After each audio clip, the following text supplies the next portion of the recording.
بسم اللہ الرحمن الرحیم۔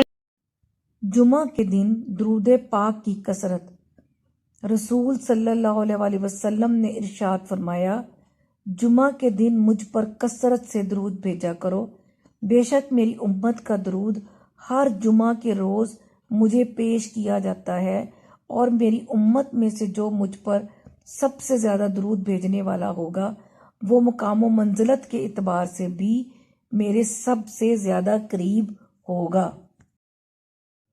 جمعہ کا دن رسول صلی اللہ علیہ وآلہ وسلم کا فرمان ہے، جمعہ کا دن تمام دنوں کا سردار ہے اور اللہ عز و جل کے نزدیک سب سے بڑا ہے، اور وہ اللہ عز و جل کے نزدیک عید الاضحیٰ اور عید الفطر سے بھی بڑا ہے۔ اس میں 5 خصلتیں ہیں۔ اللہ تعالیٰ نے اسی میں آدم علیہ السلام کو پیدا کیا، اسی میں زمین پر انہیں اتارا، اسی میں انہیں وفات دی، اسی میں ایک ساتھ ایسی ہے کہ بندہ اس وقت جس چیز کا سوال کرے گا وہ اسے دے گا جب تک حرام کا سوال نہ کرے۔ جمعہ مبارک۔